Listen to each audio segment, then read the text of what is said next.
يا أيها الذين آمنوا كتب عليكم الصيام كما كتب على الذين من قبلكم لعلكم تتقون বলেন আল্লাহু আকবার। সম্মানিত রূপসাবাসী, আল্লাহ তাআলা এই আয়াতে কারিমার ভিতরে আমাদেরকে ডাক দেয়া বলতেছেন, হে ঈমানদারগণ। আল্লাহ তাআলা এখানে ঈমানদার বলে আমাদেরকে সম্বোধন করলেন। রব্বে কাবা আমাদেরকে ঈমানদার বলে ডাক দিলেন, আমাদেরকে ঈমানদার বলে ডাক দিয়ে বললেন, হে ঈমানদারগণ, আমি আল্লাহ তাআলা তোমাদের প্রতি রমজানের রোজাকে ফরজ করে দিয়েছি। একটু আওয়াজ দিয়ে বলেন না, ফরজটা কার হুকুম? ফরজ হলো আল্লাহর হুকুম। আল্লাহ তাআলা সেই ফরজ দায়িত্ব, ফরজ রোজা আমাদের উপরে দান করলেন। রব্বুল আলামিন শুধুমাত্র আমাদের উপরে রমজানের রোজাকে ফরজ করে নাই। আমরা যদি কিয়ামতের ময়দানে আল্লাহর কাছে প্রশ্ন করি, আল্লাহ আপনি কেন মাত্র শুধুমাত্র আমাদের উপরে রমজানকে ফরজ করলেন, এরকম প্রশ্ন থাকতে পারে কিনা? আল্লাহ তাআলা অ্যানসার করলেন এক আয়াতের ভিতরে, বান্দারে ও বান্দি, আমি শুধুমাত্র তোমাদের উপরে রমজানের রোজাকে ফরজ করি নাই, তোমাদের বাপ দাদা, তোমাদের পূর্ববর্তী মানুষ যারা ছিল, আমি আল্লাহ তাআলা রমজানের রোজাকে তাদের উপরেও ফরজ করেছিলাম। সম্মানিত উপস্থিতি, রমজান মাসটা খুবই গুরুত্বপূর্ণ একটি মাস, সুবর্ণ সুযোগের একটি মাস, কোরআন নাজিলের মাস, রহমত মাগফিরাত নাজাতের মাস হলো এই মাহে রমজান মাস। রমজান মাস সামনে আসতেছে, এখন বর্তমানে শাবান মাস চলছে। আল্লাহর নবী সাল্লাল্লাহু আলাইহি ওয়াসাল্লাম রজব মাস আসার সাথে সাথে আল্লাহ তাআলার কাছে দোয়া করতেন, রব্বুল আলামিন রমজান পর্যন্ত আমাদেরকে তুমি পৌঁছায় দাও, এবং রজব এবং শাবানের যে বরকত রয়েছে আল্লাহ, এই বরকতগুলো তুমি আমাদেরকে দান করে দাও। বলেন না সুবহানাল্লাহ। আপনারা একটু বলেন তো, এই দোয়াগুলো ভালো না খারাপ? রজব এবং শাবানের বরকত আমাদেরকে দান করো এবং রমজান পর্যন্ত পৌঁছে দাও। যেহেতু সামনে রমজান মাস, সম্মানিত বন্ধুগণ আমার, সম্মানিত রূপসাবাসী, আসুন আমরা রমজানের কিছু প্রস্তুতি সম্পর্কে আলোচনা শুনি। আমাদের যদি ছেলে সন্তান অথবা কন্যা সন্তান যদি আমরা বিবাহ দেই, মাসখানেক আগের থেকে তার পরিকল্পনা চলে কিনা? অবশ্যই চলে। একটা আর্থিক একটা খরচ চলবে, কিভাবে আমার সন্তানটাকে বিবাহটা সম্পূর্ণ করা যায়। যেমন করে আমাদের সমাজের মানুষ কোনো কাজ করার আগে থেকে প্রস্তুতি নেয়, তেমন করে রমজান মাসটা তো আমাদের জন্য সুবর্ণ সুযোগের একটি মাস। এই রমজানের জন্য আমাদেরকে প্রস্তুতি গ্রহণ করার দরকার আছে না নাই? অবশ্যই আছে। তাহলে আসুন আমরা মানুষেরা রমজানের প্রস্তুতিটা যেইভাবে নেই, আমরা মনে করি সামনে রমজান আসতেছে, মসজিদে একদিন ইফতারি খাওয়াতে হবে, আবার আমরা প্রস্তুতি নেই 5 কেজি বুট, 5 কেজি ছোলা, চিনি, মুড়ি, চিরা আমাদেরকে কিনে এটাকে মজুত করে বাসায় রাখতে হবে। এটা কি আমাদের প্রস্তুতি হতে পারে বলেন? কোন ইমানদার, কোন মুমিনের প্রস্তুতিটা তো এরকম হতে পারে না। ইমানদারের প্রস্তুতিটা তো এরকম হবে, সামনে রমজান আসতেছে, কিভাবে আমার আমলটা বৃদ্ধি করা যায়, কিভাবে আল্লাহ তাআলার নৈকট্য আমাকে লাভ করা যায়, কিভাবে শয়তান থেকে দূরে থাকা যায়। একজন ইমানদারের প্রস্তুতিটা তো এমনই হওয়া দরকার। কথা বলেন ঠিক কিনা? সম্মানিত বন্ধুগণ আমার, আসুন আমরা যে প্রস্তুতিটা গ্রহণ করব, আমি আপনাদের সামনে 8টি প্রস্তুতির কথা বলবো। তার ভিতরে 1 নম্বর প্রস্তুতি হলো রমজানে পৌঁছানোর জন্য আল্লাহ তাআলার কাছে আমাদেরকে দোয়া করতে হবে। 1 নম্বর প্রস্তুতি, রমজান রমজান মাসে পৌঁছানোর জন্য। যেমন আল্লাহর নবী রজব এবং শাবান মাসেই আল্লাহ তাআলার কাছে দোয়া করতেন, রব্বুল আলামিন রমজান পর্যন্ত পৌঁছে দাও এবং রজব এবং শাবানের বরকত আমাদেরকে দান করো। আমাদের ঈমানদারের এক নাম্বার প্রস্তুতি হবে রমজান পর্যন্ত পৌঁছানোর জন্য আল্লাহ তাআলার কাছে দোয়া করা। কথা বলেন ঠিক কিনা? আমরা যদি আল্লাহ তাআলার কাছে দোয়া করতে পারি তাহলে আল্লাহ তাআলা দোয়া কবুল করবে কিনা? কারণ পবিত্র মাস রজব মাস, শাবান মাস। আর আল্লাহ তাআলা বললেন উদউনি আস্তাজিব লাকুম, বান্দা তোমরা আমার কাছে বেশি বেশি করে চাও। আমার কাছে যদি বেশি বেশি করে চাও রে বান্দা, তবে আমি তোমাদেরকে দান করব, আমি তোমাদের উপরে খুশি হব, আর খুশি হয়েই আমি তোমাদেরকে বেশি বেশি করে রহমত দিব, বরকত দিব। কথা বলেন ঠিক কিনা? এর জন্য একজন ঈমানদারের সর্বপ্রথম প্রস্তুতি হবে আল্লাহ তাআলার কাছে দোয়া করা। মনে থাকবে তো ইনশাআল্লাহ? 2 নাম্বার প্রস্তুতি হবে ইবাদতের জন্য নিজেকে প্রস্তুত করা। আমাদেরকে অবশ্যই যেহেতু রমজানের সারা মাস ইবাদত বندگی করতে হবে, আল্লাহর কাছে নৈকট্য আমাদেরকে লাভ করতে হবে। এর জন্য ইবাদত বندگির জন্য আমরা বিগত 11টি বছর যাই করি না কেন, রমজান মাসে বেশি বেশি আমল করার জন্য, বেশি বেশি ইবাদত করার জন্য, নফল ইবাদত, ফরজ ইবাদত বেশি বেশি করার জন্য আমাদের নিজেদেরকে প্রস্তুত রাখতে হবে। কথা বলেন ঠিক কিনা? 3 নাম্বার প্রস্তুতি থাকতে হবে। ভালো করে খেয়াল করেন বন্ধুগণ আমার, বিগত রমজানে আমার যদি কোনো রোজা ছুটে যায়, আমার যদি কোনো আমল বরখিলাফ হয়ে যায়, আমল যদি না করতে পারি, 3 নাম্বার প্রস্তুতি কোন কারণে আমার রোজা ছুটে গেল, কোন কারণে আমার ইবাদত বندگিটা বন্ধ হয়ে গেল, আমাদেরকে সেই কারণ। রমজান মাসটা আপনি কিভাবে কাটাবেন, এইভাবে রমজানের রুটিনগুলো তাদের কাছ থেকে গ্রহণ করা, তাদের কাছ থেকে নেওয়া। আপনি যদি রমজানের আমল করার জন্য, রমজানের ফজিলাত জানার জন্য আগের থেকেই যদি প্রস্তুতি নিতে পারেন, তাহলে এই প্রস্তুতিটাও হবে সেই প্রস্তুতি। কথা বলেন ঠিক কিনা? এরকম প্রস্তুতি আমাদের নেওয়ার দরকার আছে না নাই? সুবর্ণ সুযোগ, আগামীতে আবার রমজান পাওয়া যাবে কিনা আমরা জানি না, মৃত্যু হয়ে যায় কিনা তাও জানি না। এর জন্য ও যুবক বন্ধুগণ আমার, বৃদ্ধ বাবারা আমার, যেহেতু রমজান সামনে চলে এসেছে, আমরা আল্লাহর কাছে দোয়া করব, মালিক রজব শাবানের বরকত দাও, রমজান পর্যন্ত পৌঁছায় দাও। সবাই বলেন আমিন। 4-5 নাম্বার যে বিষয়টা ছিল, আমাদের 5 নাম্বার প্রস্তুতিটা হবে আল্লাহর নবী রজব এবং শাবান মাসে রমজানের প্রস্তুতি গ্রহণ করার জন্য কিছু রোজা পালন করতেন। আমরা দুনিয়ার মানুষ তো শুধুমাত্র লাইলাতুন নিসফি মিন শাবান আসলে আমরা রোজা রেখে থাকি, কিন্তু আল্লাহর নবী সাল্লাল্লাহু আলাইহি ওয়াসাল্লাম রমজান মাস আসার 2 মাস আগে থেকেই রোজার প্রস্তুতি গ্রহণ করার জন্যই রজব মাসে কিছু কিছু রোজা রাখতেন, রজবের থেকে শাবান মাসে আর কিছু বেশি রোজা রাখতেন, আর রমজান মাসে ফুলফিল রোজা রাখতেন। এটাও হলো আমাদের একটি প্রস্তুতির একটি অংশ। কথা বলেন ঠিক কিনা? এর জন্য রমজানের যে কয়েকদিন বাকি আছে, আমরা পারলে 2-1টা রোজাও রাখবো, তাহলে এটাও আমাদের রমজানের জন্য একটা প্রস্তুতি হয়ে যাবে।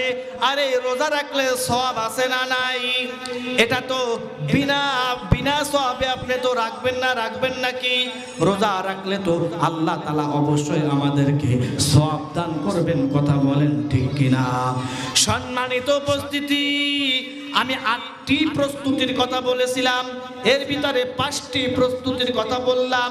6 নাম্বার প্রস্তুতি হলো আমি রমজানের দিনগুলা কিভাবে কাটাবো, আমি রমজান মাসটা কিভাবে কাটাবো, এরকম আমাকে একটা রুটিন করে নিতে হবে। আমি সেহারিতে কোন সময় উঠবো, সেহারিতে ওঠার আগে আমি না হলেও কমপক্ষে 2 রাকাত তাহাজ্জুদ পড়বো, এরকম একটা নিয়ত থাকবে। এরকম একটা রুটিন আমাদের রুটিনের ভিতরে রাখা যাবে কিনা? অবশ্যই যাবে, কারণ রমজান মাসে একটা নফল ইবাদত করলে আল্লাহ তাআলা ফরজের সমমান সওয়াব আমাদেরকে দান করে। কথা বলেন ঠিক কিনা? এর জন্য আমাদের রুটিন তৈরি করতে হবে। সাহারি খেতে আমি কখন উঠব, আমি সাহারি খেয়ে কি করব? অবশ্যই রমজান মাসটা হেলায় হেলায় কাটালে আমাদের চলবে না, কারণ এই রমজান মাস তো সুবর্ণ সুযোগ, একেই 70। এর জন্য আমাদেরকে বেশি বেশি করে ইবাদত করতে হবে। রমজানের দিন কাটানোর জন্য রুটিন করতে হবে। সাহারি আমি কখন খাবো, আমি কখন সাহারি খেলে মসজিদে আগে ভাগে যাওয়া যাবে, অবশ্যই আমাদেরকে রুটিনের ভিতর রাখতে হবে। আমার ব্যবসা বাণিজ্য সব চলবে, কোনো সমস্যা নাই। আমার কর্মক্ষেত্র সব চলবে, আমার পরিবার পরিজন দুনিয়া সব চলবে। কিন্তু যখন মুয়াজ্জিন মসজিদের মাইকে হাইয়া আলাস সালাহ হাইয়া আলাল ফালাহ বলে, আপনাকে আমাকে আল্লাহর কুদরতি পায় সিজদার জন্য ডাক দিবে, পৃথিবীর তখন সব কিছু রেখে দিয়ে, যেহেতু রমজান মাস আপনাকে আমাকে মসজিদে চলে যেতে হবে। কথা কোন ঠিক কিনা? এরকম একটা রুটিন আমরা রাখতে পারবো তো ইনশাআল্লাহ?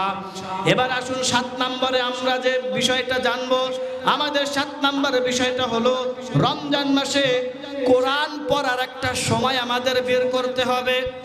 আমরা কোরআন পড়তে পারি তো ইনশাআল্লাহ?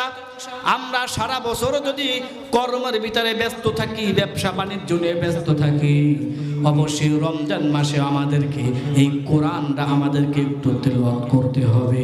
কারণ আমরা জানি কোরআন যদি পড়া হয় প্রত্যেকটা অক্ষরে আল্লাহ তাআলা 10টি করে নেকি দান করে। কথা বলেন ঠিক কিনা? আর এই রমজান মাসে একটি অক্ষর যদি তেলাওয়াত করা হয়, ওই 10কে 7 দিয়ে গুণ করলে 70 হবে। আর রমজান মাসে একটি অক্ষর পড়লে আল্লাহ তাআলা 10-এর বদৌলতে আমাদেরকে 70টি নেকি দান করবে। কথা বলেন ঠিক কিনা? এর জন্য আমাদের রুটিনের ভিতরে, রমজানের যে রুটিনটা চলবে, রুটিনের ভিতরেই আমরা একটা সময় বের করে নিব, না হলে সামান্য সময় আমরা কোরআন তেলাওয়াত করব। বলেন ইনশাআল্লাহ। 8টি প্রস্তুতির কথা বলেছিলাম, 7টি বললাম। এবার শোন 8 নাম্বার প্রস্তুতি।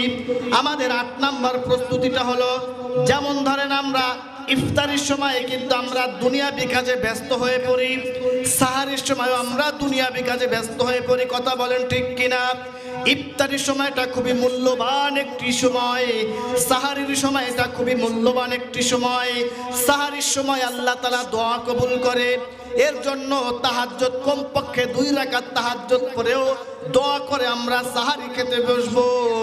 আর ইফতারির সময় আমাদের দুনিয়াবি কাজকে দূরে ফেলে দিয়ে আমাদেরকে ইফতারিকে প্রাধান্য দিতে হবে। আমাদের সমাজের মানুষ আমরা মসজিদের আজানের জন্য অপেক্ষা করে থাকি। কথা বলেন ঠিক কিনা? কিন্তু না, আজানের জন্য অপেক্ষা করলে চলবে না। আল্লাহর রাসূল বলছেন, আমার উম্মতেরা ততক্ষণ পর্যন্ত ভালো থাকবে যতক্ষণ পর্যন্ত তারা সময় হলেই ইফতার করে নিবে। অনেক মসজিদের মুয়াজ্জিন সাহেব আছে ইফতারি করে তারপরে আজান দেয়, আছে না নাই? কিন্তু আমরা তো বাসা বাড়িতে বসে আজানের জন্য অপেক্ষা করি না। আজানের জন্য অপেক্ষা করা যাবে না। যখনই সময় হয়ে যাবে তখনই আমাদেরকে ইফতারি করতে হবে। পারবো তো ইনশাআল্লাহ? সম্মানিত উপস্থিতি, শুধু ইফতারি করলে চলবে না, আমাদেরকে ইফতারির আগে দোয়া করতে হবে। দোয়া কবুলের একটি গুরুত্বপূর্ণ সময় হলো ইফতারির সময়। আমরা তো ইফতারি সামনে নিয়ে ইফতারি নষ্ট করে ফেলেই, দুনিয়াবি কথায় ব্যস্ত থাকি। ভালো করে শুনে নেন, ইফতারির 10 মিনিট আগে আপনি ইফতার সামনে নিয়ে বসবেন। ইফতার সামনে নিয়ে আপনি আল্লাহ তাআলার কাছে দোয়া করবেন।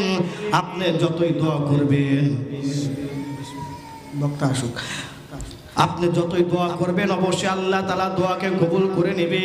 কারণ কি, ইফতার সামনে নিয়ে বসে আল্লাহ তাআলা তখন ফেরেশতাদেরকে ডাক দিয়ে বলে, ফেরেশতা, দুনিয়াতে রমজান চলছে, আমার বান্দারা সারাদিন না খেয়ে আমার জন্য রোজা রাখলো, তারা ইফতারি সামনে নিয়ে বসে গেল, তারা দোয়া করলে সাথে সাথে দোয়া কবুল হয়ে যাবে।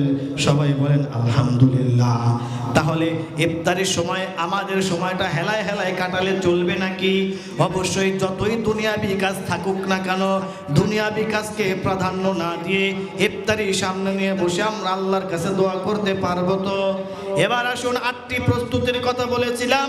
সম্মানিত উপস্থিতি, মাহে রমজানের 8টি প্রস্তুতির কথা বললাম। এবার আসুন আমরা একটু কোরআন তেলাওয়াতের কথা বলি। যেহেতু রমজান মাস কোরআন নাজিলের মাস, কথা বলেন ঠিক কিনা? এই কোরআন নাজিলের মাসে আল্লাহ তাআলা কোরআনকে নাজিল করলেন। শাহরু রমাদান আল্লাযী উনজিলা ফীহিল কুরআন। আল্লাহ তাআলা এই রমজান মাসে রব্বুল আলামিন কোরআনকে নাজিল করলেন। আল্লাহ বলে ইন্না আনজালনাহু ফি লাইলাতিল কদর। কদরের রজনীতে রব্বুল আলামিন কোরআনকে দুনিয়াতে পাঠিয়েছেন, কথা কোন ঠিক কিনা? এর জন্য যেহেতু কোরআন নাজিলের মাস, আমাদেরকে অবশ্যই কোরআনের সাথে অ্যাডজাস্ট হতে হবে। আমরা পারবো তো ইনশাআল্লাহ? দুনিয়াবি সব কাজকে বিদায় দিয়ে, দুনিয়াবি সব কিছুকে বিদায় দিয়ে আপনি, আমি, আমার পরিবার, আমার সন্তানকে যদি এই রমজান মাসে কোরআনের সাথে যদি মিলাইতে পারি, তাহলে আপনার আমার জন্য ভালাই আছে না নাই? আপনার আমার জন্য ভালাই আছে।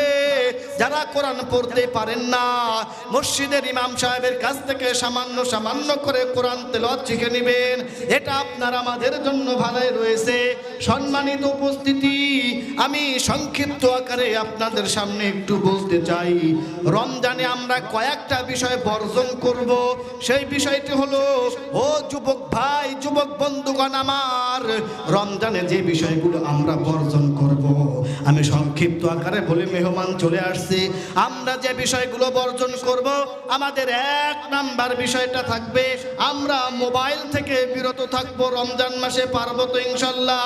টাচ মোবাইল থাকলে আমরা টাচ মোবাইলকে সুকেসের ভিতর ঢুকাই দেব। 1 মাসের জন্য তালাক দিতে পারবো তো ইনশাল্লাহ? কারা পারবো? 2 হাত দেখতে চাই। নারায়ে তাকবীর।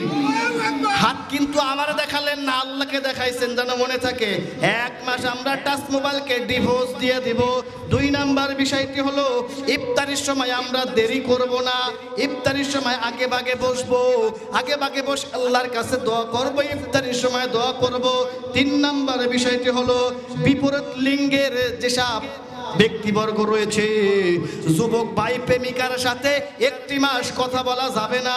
1 মাস কথা না বললে তোমার প্রেমিকা তোমারে ছাইরা যাবে না। এর জন্য যেহেতু রমজান মাস পবিত্র মাস, অন্য লিঙ্গের সাথে কোনো সম্পর্ক রাখা যাবে, মনে থাকবে তো? কিন্তু স্বামী স্ত্রী ব্যতীত আবার তাদেরকে ডিভোর্স দিয়েন না, বাদ দিয়েন না রমজান মাসে। সম্মানিত উপস্থিতি, 4 নাম্বার যে বিষয়টি বলবো, 4 নাম্বার বিষয়টি হলো, কোরআন নাজিলের মাস, কোরআনকে অবহেলা করা যাবে না। কোরআনের সাথে অ্যাডজাস্ট হতে হবে, মিলিত হতে হবে।